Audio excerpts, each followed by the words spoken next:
Graça, misericórdia e paz da parte de nosso Senhor e Salvador Jesus Cristo. Amém? Nós vamos abrir nossa Bíblia hoje na Epístola aos Hebreus, capítulo 11, e nós vamos ler daqui dois versículos, versículos 1 e 6.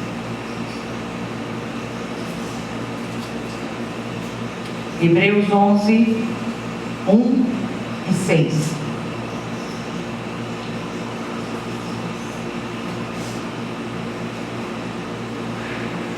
Todos acharam?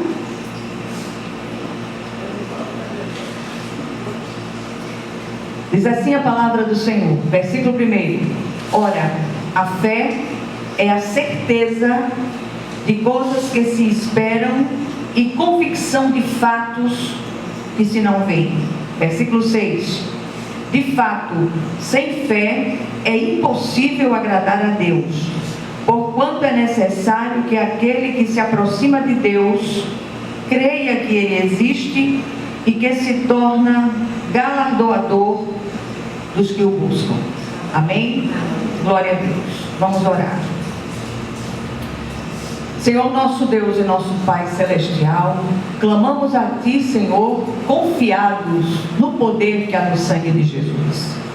E nós clamamos esse sangue remidor e libertador sobre a casa de Bené e Tomires. Que o Senhor esteja visitando ali aquela família amada, que o Senhor esteja visitando a nossa irmã Íria, que o Senhor esteja desfazendo ali todo o intento maligno e que o Teu nome, Senhor, naquela família seja poderosamente glorificado. Te pedimos ainda que esta palavra ela desça da mente para os corações dos Teus filhos que aqui estão e aqueles que escutam pelo vídeo.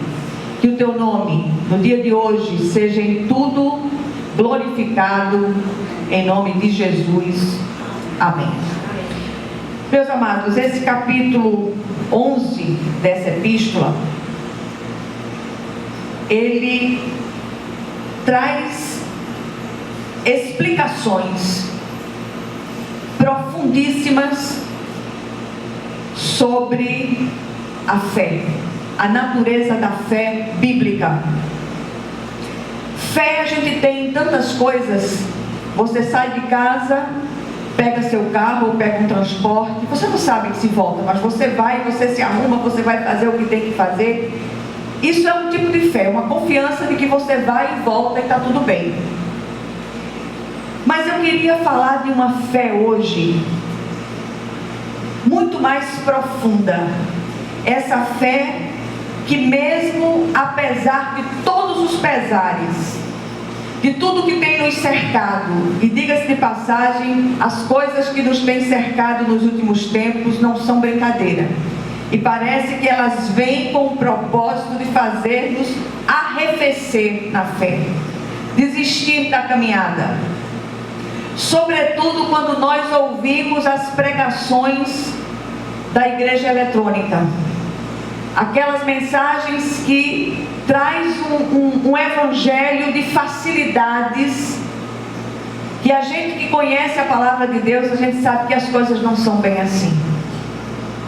O fato da gente ter fé não nos isenta de passar por perdas, por lutos, por derrotas, do ponto de vista humano. Como a gente estava conversando antes do culto, muitas coisas que têm nos acontecido, não tão boas assim, são instrumentos de Deus para nos levar a um fim proveitoso. A didática do Senhor não é brincadeira, não é para amadores. E o Senhor tem nos chamado a uma fé viva. Essa epístola ela traz a grande galeria dos heróis da fé, homens e mulheres dos quais o mundo não era digno e que estavam prontos para morrer ou viver pelo Cristo. Hoje é muito fácil as pessoas declinarem da fé. Ah, mas eu pedi isso ao Senhor e Ele não fez. Não também é resposta. E quando o Senhor, Ele diz não, Ele tem coisas superiores para nós. Quando a gente olha para essa galeria dos heróis da fé, a gente descobre que nada demovia aquelas pessoas da certeza inabalável dos agires de Deus. Nós estamos orando por uma causa nesta igreja, nesta comunidade, que até agora eu não vi um sinal de Deus que a resposta vem da forma como a gente imagina que venha. Mas quando Deus se cala, Ele está caprichando na resposta. E grandes coisas Ele fará na vida de todos nós, porque o Senhor é o Deus do impossível. E nós recebemos essa manifestação de Deus desde a vida do pastor Malta, a libertação da bebida, a libertação do cigarro, a volta para Jesus. E foi uma vida frutífera para a glória de Deus. Então aqueles homens e mulheres, eles tinham fé, mas não a fé pela fé. Muitos têm fé em muitas coisas, mas aqui se trata da fé do Senhor, do Deus Todo-Poderoso, que fez os céus e a terra e sustenta todas as coisas pela palavra do seu poder. Aquele que mesmo nas situações mais adversas não perde o controle de absolutamente nada. Eu queria dizer a você hoje, aquela oração que você tem feito muitas vezes na noite, na madrugada, triste, abatido, por que eu estou nesta situação, porque as coisas chegaram a esse ponto, a resposta está vindo. E a graça de Deus descerá sobre essa situação lindamente. Quando a gente pensa em graça de Deus, imediatamente a gente pensa em salvação. Mas a graça de Deus, ela supre o salvo, ela salva e depois supre o salvo de todas as coisas necessárias para a santificação dele.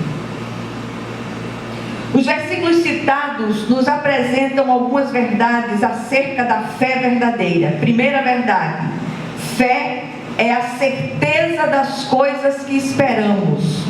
E aqui não se trata de confissão do pensamento positivo, mas da certeza absoluta das infinitas possibilidades de Deus. Eu não sei como é que o Senhor vai fazer nesta situação específica pela qual você está orando, eu estou orando, nós estamos orando. Mas eu sei que de modo assombrosamente maravilhoso Ele vai fazer. E a glória dele vai descer na situação em nome de Jesus. Segunda verdade: fé é a convicção de fatos que ainda não são vistos. Não são vistos, mas são fatos no reino espiritual. O que é um fato? É algo real. Às vezes a gente vê determinadas chamadas de filmes, novelas, baseado em fatos reais. Se é um fato, tem que ser real, né? E aqui o Senhor diz para nós, explica para nós, que fé, a fé que você precisa ter, que eu preciso ter, que nós precisamos ter, é a certeza absoluta de fatos que ainda não são vistos, mas já são fatos do reino espiritual. Terceira coisa, terceira verdade: sem fé não agradamos a Deus. Quando Tiago fala em sua epístola em se orar com fé, buscando sabedoria, ele dá o direcionamento de que precisamos. Ele diz: peça, porém, com fé, sem duvidar, pois aquele que duvida é semelhante à onda do mar, levada e agitada pelo vento. Não pense tal homem que receberá coisa alguma do Senhor. A dúvida é a maior inimiga da fé. A dúvida leva à derrota.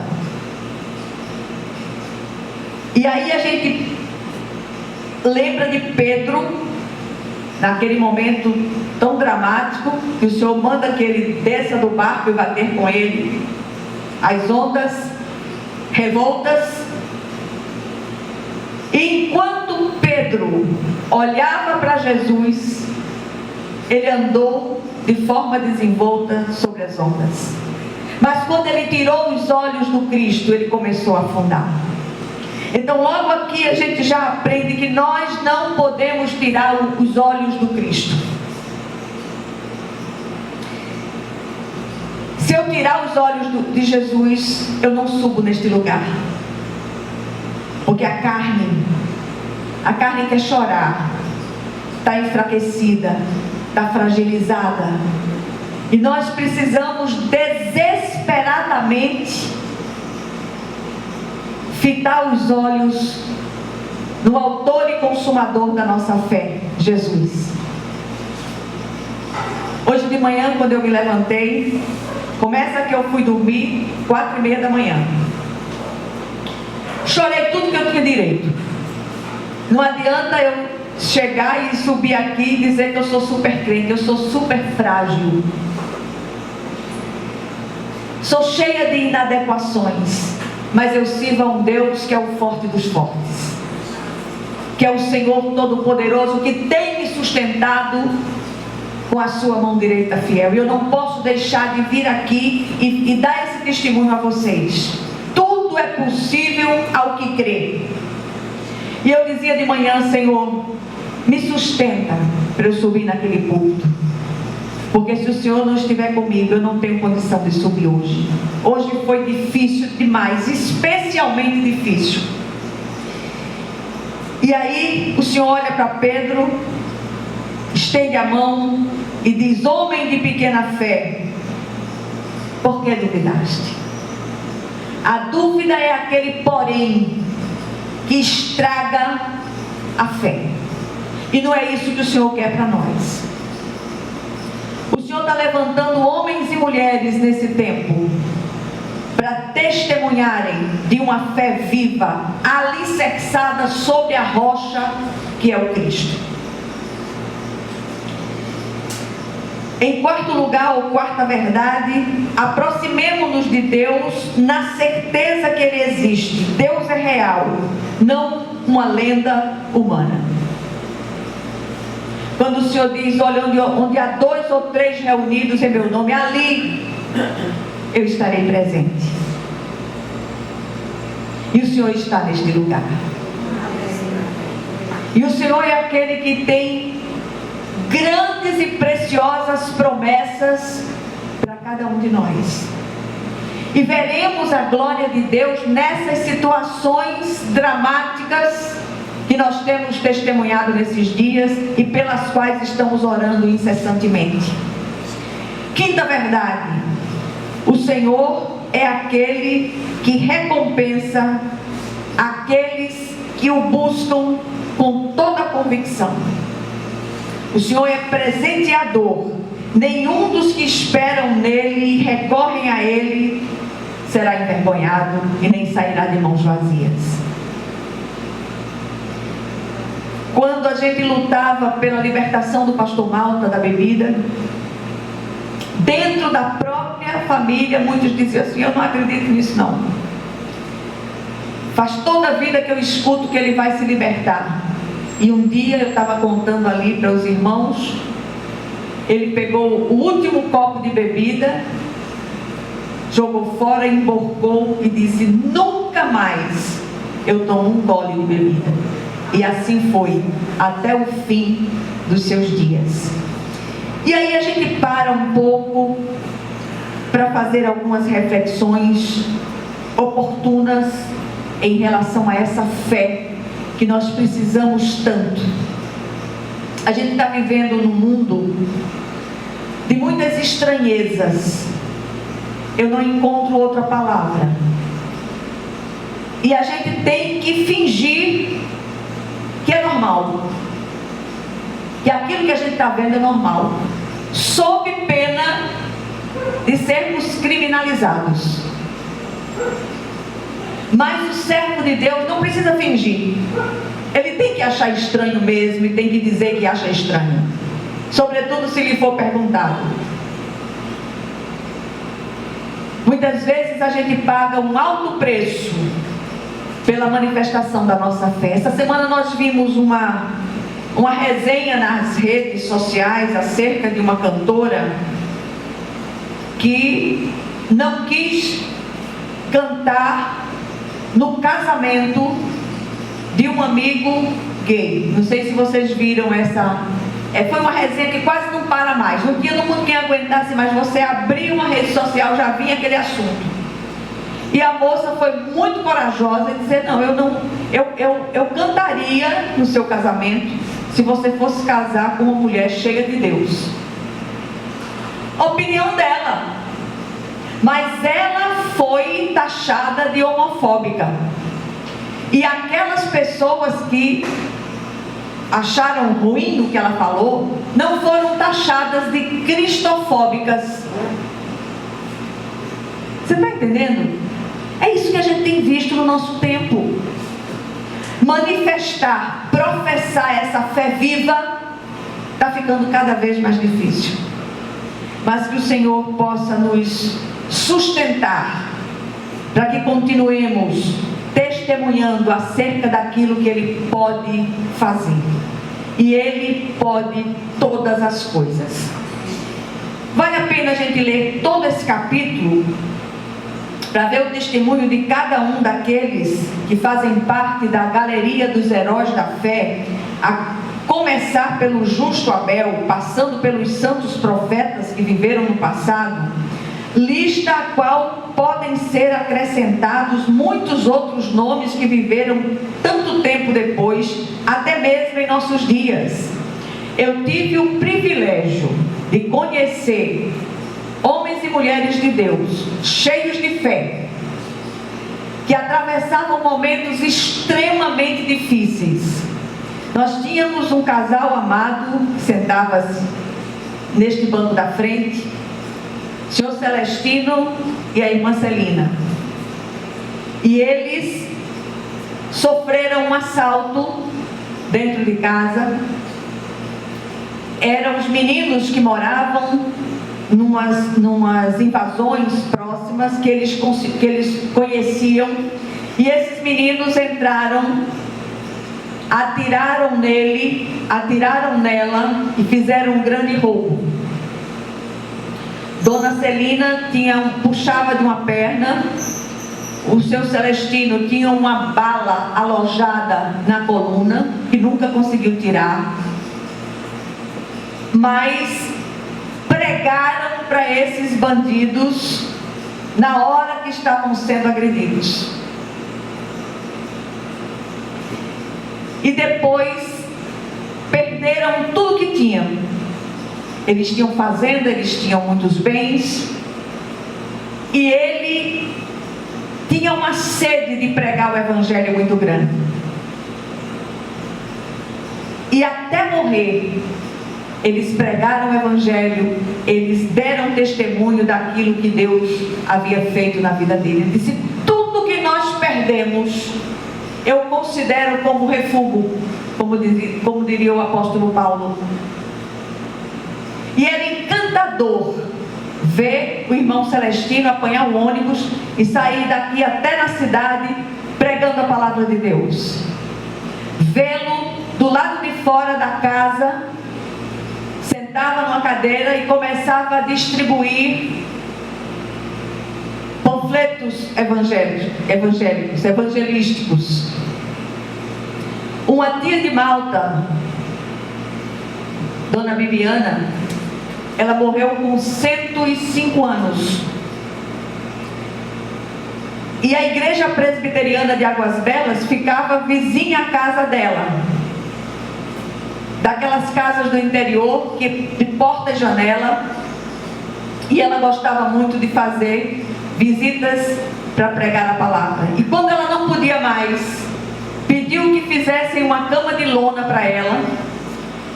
que encostassem na janela e ela, deitada na cama de lona, distribuía a palavra de Deus com as pessoas que passavam pela calçada.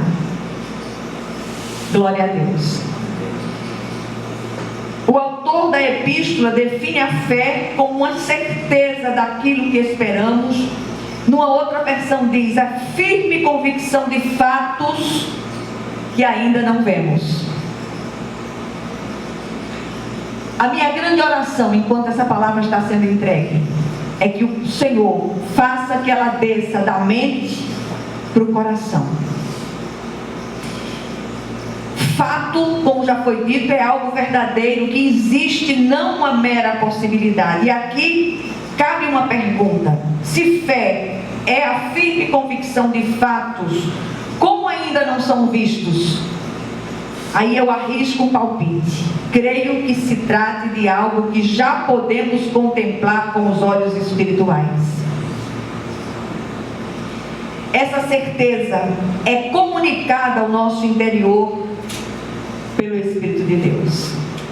E é lindo quando a gente está orando por alguma coisa e de repente bate aquela certeza no coração e você continua orando, continua clamando. Não há nada que o Senhor não possa transformar.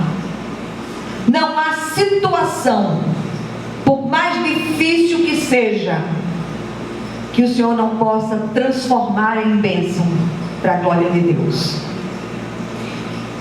Quando essa certeza se estabelece em nosso coração dessa maneira, ninguém pode demovê-la de nós.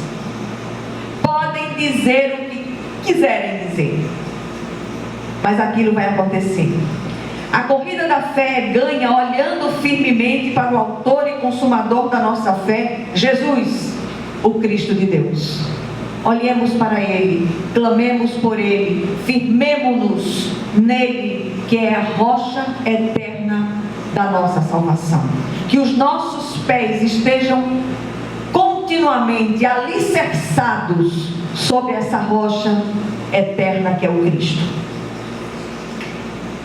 É Ele quem traz à existência o que ainda não existe do ponto de vista humano, mas já é uma realidade no reino espiritual.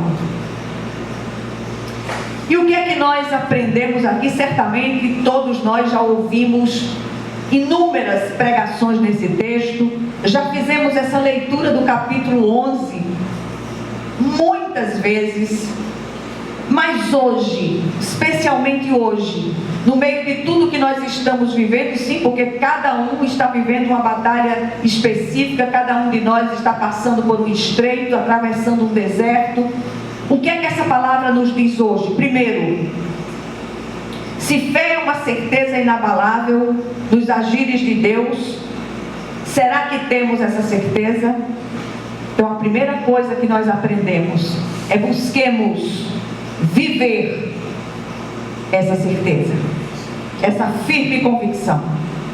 Segundo, conheço muitos heróis da fé contemporâneos, tanto homens quanto mulheres de Deus, que experimentaram a sua fé da maneira mais profunda. Eles possuíam essa certeza inabalável. Fé é um dos aspectos do fruto do Espírito. Seu candeeiro é a situação adversa. Em terceiro lugar, o autor da epístola, em sua explicação sobre a fé, ainda diz: sem fé é impossível agradar a Deus, pois quem dele se aproxima precisa crer que ele existe e que recompensa aqueles que o buscam. Sim, o Senhor é Deus real e se torna presenteador de todo aquele que o busca de todo o coração, tendo a certeza que Ele existe, que Ele é real. Não falamos às paredes quando oramos para o Deus vivo. Ele está presente. E Ele age e interage conosco. Nesses dias, as pessoas me dão tantas receitas para eu sair do luto. Não tem jeito. Quando o chororô vem, deixa vir, deixa transbordar.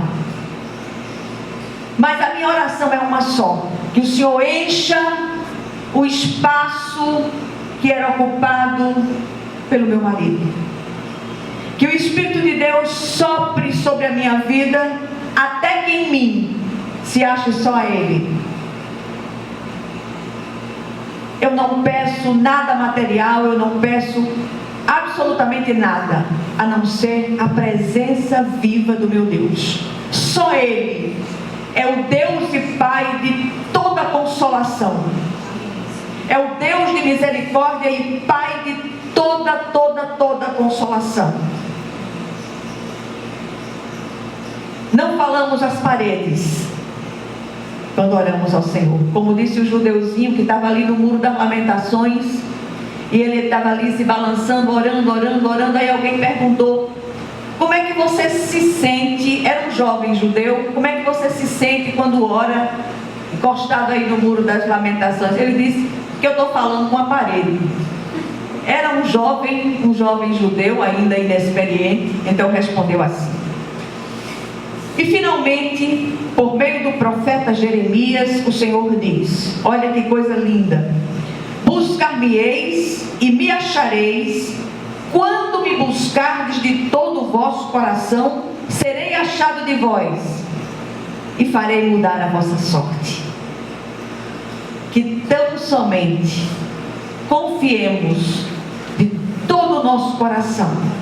Desde manhã que eu orava, desde madrugada que eu dizia: Senhor, resolve essa questão que se está se preparando ali naquela família, que o Senhor possa entrar ali com a providência. E isso não podia ser mais adiado. Vamos continuar orando para que as coisas se aquietem e cada coisa se encaixe no seu verdadeiro lugar. Amém?